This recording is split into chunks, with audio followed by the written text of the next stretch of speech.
Tonight, you guys refocused, you think, on Missouri? I think so. Week 13, our guys have gotten into good practice habits probably the last 6 or 7 weeks. And they came out, it was pretty businesslike tonight. I mean, there wasn't a lot of messing around. And we just had a very solid practice. They went about their business. And, I think they're getting to the point where they know what's at stake. And obviously they're very confident right now. So I thought it was a good night. Talk about Missouri's defense that you'll be facing, Coach.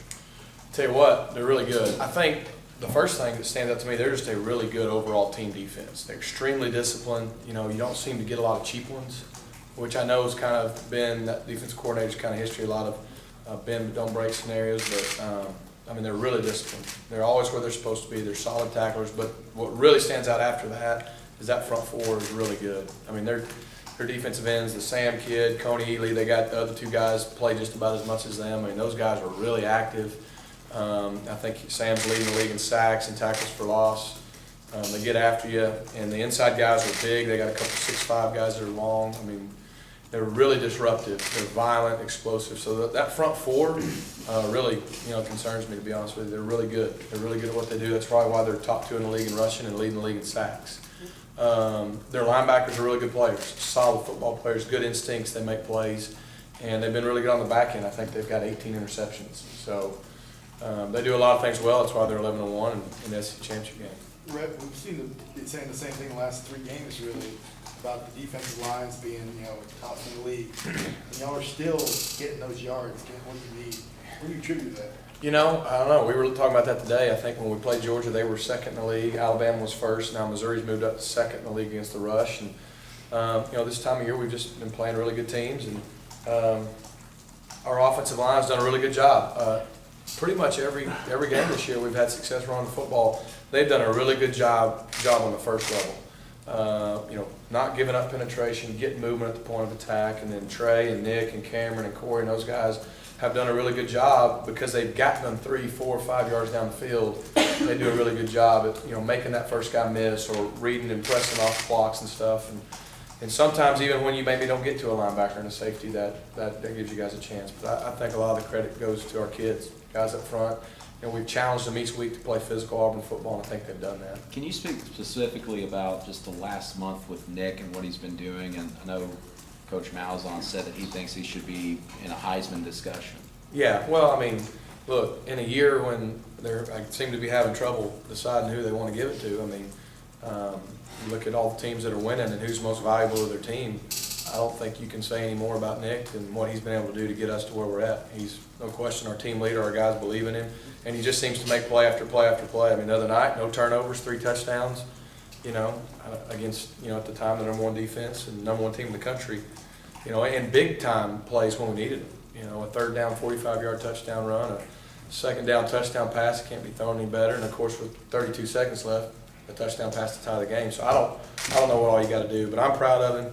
He's getting better, and he's obviously much more confident, and he'd be the first to tell you he's more worried about winning this week. When you look back at that very first drive against Washington State to where he is now, it's night and day. What are your thoughts on it?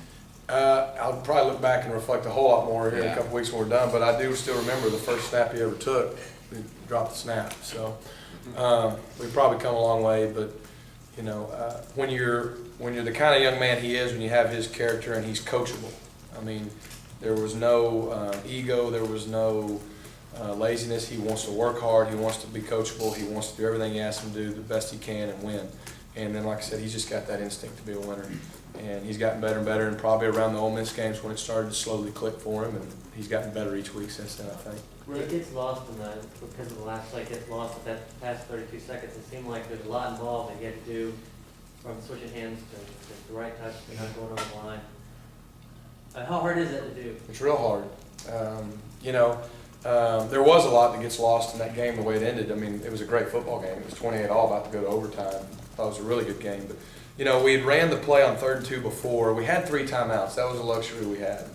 And anytime you have that allows you to call plays differently because you can run the ball if you need to. And that keeps the defensive coordinator has to call things differently too because he knows you can stop the clock. And we got it on 3rd and 2 with 50 seconds, or I don't know what it was. It was getting low, but we were around the 35, and we knew we were about to have to start throwing it. But Nick handed the ball, probably because it was 3rd and 2 more than anything, but he looked over at us and was like, hey, run that again. Like, he saw it. Like, I know I can keep it. I saw, and we had seen the corner kind of fall off of Sammy, and then he knew he could keep it.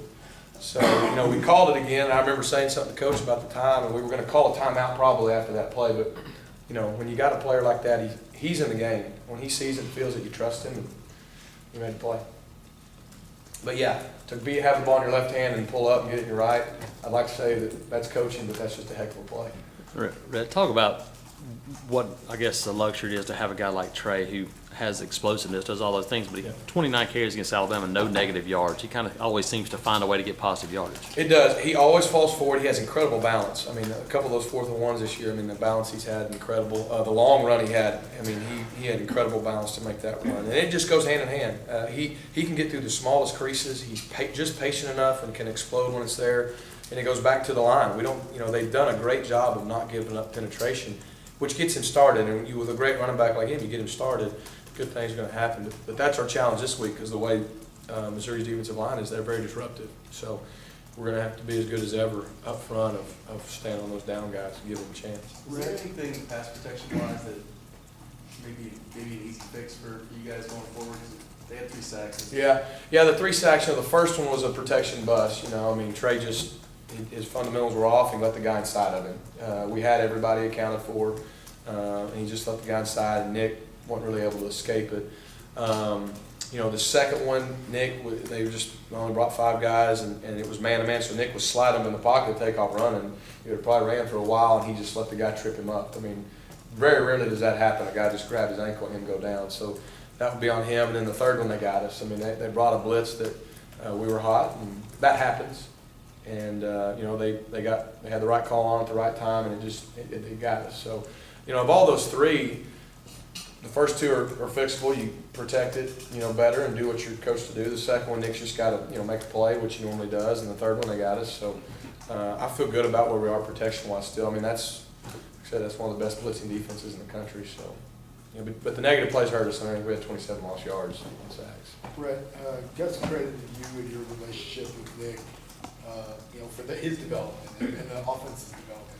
What is it about that relationship? I mean, can you kind of speak to how it's grown in the last several months? Well, it's like any relationship. The longer you're around, the more trust you have, and there's the better feel for people, and the better you know them. But it all goes back. He's been coachable. I mean, from day one, you know, whether you're teaching him something early on, or whether you're getting onto him and ripping him, or however it is you're doing it, he responds with all the time. He's always respectful, yes or no, sir. And not only does he respond right, but then his actions, you know, follow it. You know, he's very rarely have you had to tell him something twice.